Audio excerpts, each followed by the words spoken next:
Guys, I just wanted to clarify something. I'm just here filming Diary of a Botox Bitch episodes. We've done episodes 1 and 2 today, and also selling merch as oversized. So this is a collab with Pablo Flamingo, a clothing brand here in Los Angeles, and it says my pronouns are Botox Bitch. It's a 50% cotton, 50% polyester, and currently $65. So shipping internationally as well to the UK and Ireland.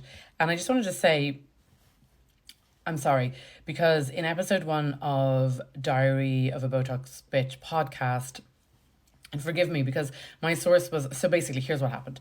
People were asking me, obviously, to comment on what everyone's doing now from the Real Housewives of Ireland, Dublin Wives, Southside Housewives, whatever the fuck it's called this week. And my favourite person, well, obviously my nemesis was Jodis, Joe, who betrayed me. So she's in my phone as Joe, just to remind me of the betrayal.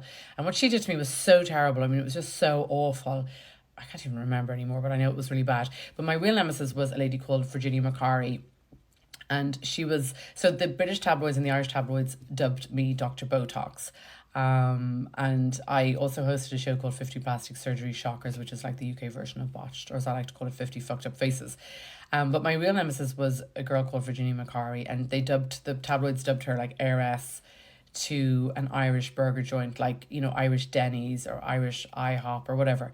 I mean, fucking spare me. They had 2 cornered fish and chip shops. Let's not lose the run of ourselves. But anyway, so the thing is, on one of the early episodes of the podcast, Diary of a Botox Bitch, on Spotify or Apple Podcasts, I messed up. Firstly, I was asked to bring people up to date on what was going on. And when I Googled her, I found a 2015 article by Barry Egan, who's a very reputable journalist from the Independent newspaper group and the Sunday Indo, which is such a reputable news source.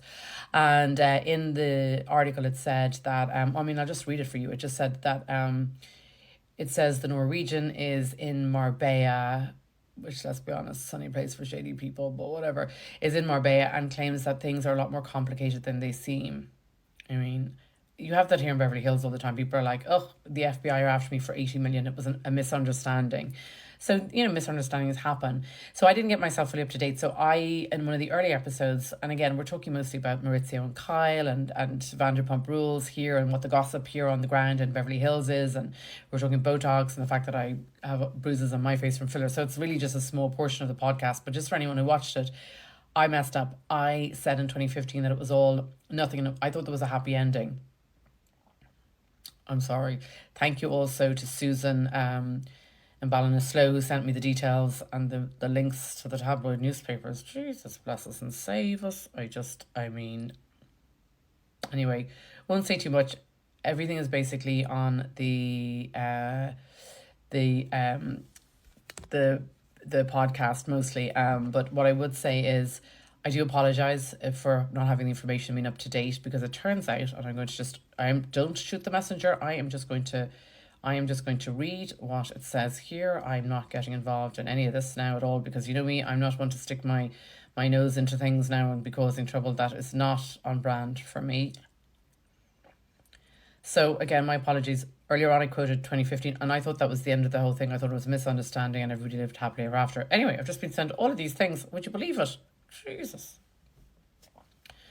It says, and again, don't shoot the messenger. I'm just reading this here from the newspapers, the tabloids. So, I mean, it says fraudster ex Irish reality TV star Virginia McCary is handed over to the... Oh my God, sorry. Fraudster ex of... Oh my God. Fraudster ex of reality TV star, not Virginia McCary, is handed over to the police after 2 years on the run. Jesus. I mean... I'm so sorry again. I completely had this wrong, and that's on me. I didn't do my research at all. I claimed it was all a happy ending, and I've just realised as well that Vagina Macaroni is now she's engaged to somebody else, but from a great family, so I'm really happy for her. And again, people think she's my nemesis. Yeah, she was on the show, but I'm always happy to see her do well, and she looks great. Like, she's nearly 57, 58, I guess, at this stage, and she looks great. And also as well, I don't like the comments saying I didn't support her bikini line, Miss V. I was wearing Miss V all summer long in Quinto del Lago. I would get off the golf course and the first thing I do would be put on a Miss V bikini. Same in Nobu, Malibu. I'd be sitting there having my sashimi in Nobu, Malibu after being on the beach in Malibu all day. And first thing I would be doing is putting on a Miss V bikini. So please don't be coming at me for that. Cease and desist. That is not true. Again, apologies. I did mess up this storyline because I'm just going on to read here. This is the moment. Oh my God, there's a video of this. This is the moment the fugitive ex of former Irish reality TV star Virginia McCary is handed over to police. So it's, oh my goodness, it says Spanish cops held a convicted fraudster. And again, this is not my words, I'm just reading this. Norwegian last month in the upmarket resort of Marbella. Let's not lose one of ourselves, please. Quinta de Lagos, far more upmarket. It says the 48-year-old has been on the run for more than 2 years. Jesus, I really messed up, so apologies. I have to do an amendment for the next podcast episode, Diary of a Botox Bitch. It says that he's on the run following his release on bail. Norwegian authorities issued a European arrest warrant. Jesus fucking Christ. After he was sentenced to 2 years and 8 months in prison. Jesus Christ. He was always very nice to me on set, to be honest with you. It says 2 officers frog marched him up the steps of a plane at Malaga Airport. There'll be no business class transfer flight back to Norway for this. 2 undercover Norwegian cops followed the Spanish officers as they led him away, referring to the fugitive only by his initials. A spokesman for National Police said officers handed over Malaga fugitive on the run from Norwegian justice. I think that maybe there's some people in Ireland also, maybe, anyway, I don't know, there was issues. Actually, do you know what, I'm just going to shut up now and say nothing because I don't want the drama. I'm just reading from the newspaper here. He was wanted for a crime of fraud. The fugitive 48-year-old TKD was arrested on January 28 in Marbella on foot of a European arrest warrant. Jesus Christ, imagine getting extradited. Although, do you ever be away when you're younger and you're travelling away and you're in Turkey or somewhere and you're like, oh my God, we spent all our money and we can't ask the parents for any more money, and thinking like, what could you do actually to get sent home? No, I'm kidding. And then it says fashion designer Virginia, who appeared in a show Dublin Housewives, went public only last month. So this is confusing to me. So they were broken up all along, but she didn't tell anyone they had broken up until he got arrested, and then she let everybody know that they were broken up. Is that what happened? Can anyone back in Ireland let me know? Put it in the comments below, because I can't follow any of this at all. Now, the good thing is she is engaged to a really good guy from a really good family now, so that's amazing, and she deserves every happiness. Personally, I don't get the whole thing about marriage. I never got the memo, and there's not a lot a man could give me unless he was bringing to the table like a G650 private jet extended range. The inconvenience of having, like, I don't get it, but like whatever. But anyway, she's engaged to him. But I just wonder what happens if then Norway gets out, and then, anyway, I can't keep up. Is anyone else keeping up with this? Because I can't keep up with it at all. And then we'll go into more discussions on the podcast about it. But then I'm like, and again, and don't get me wrong, because I like her. She was a really good cast member to have. It's super glamorous. Like I said, she must be pushing on 57 or 58 now, and she's stunning. She's stunning.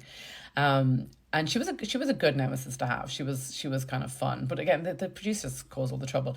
But it says here they're not together and will never be ever again either. So, I mean, good for her. What I would say as well is people are like, you weren't happy about her engagement. Excuse me now, but I actually sent a massive bouquet of flowers.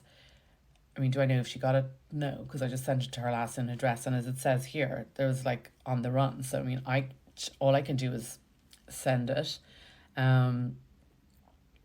It says he's in custody awaiting extradition. Jesus, does anyone know? Am I the last of the table on this? Again, I'm just stating it because in episode 1 I thought it was a happy ending, so I had to rectify it and go on record and say that was my bad and I made the mistake, so I'm sorry about that.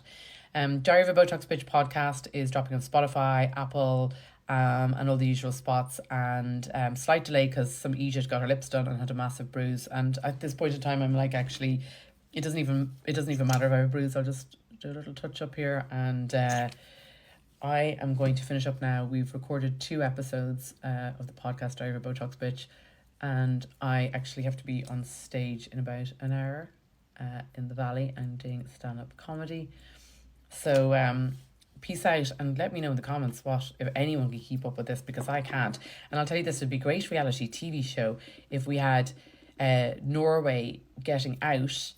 I could see the opening shot now, and then actually I probably should say nothing about this. I'm just going to shut up now. Just going to say nothing. Anyway, watch podcast Diary of a Botox Bitch, and And again, I'm not here to, I just want to put the record straight. I'm just reading the newspapers. Don't shoot the messenger, just reading the newspapers. You know me.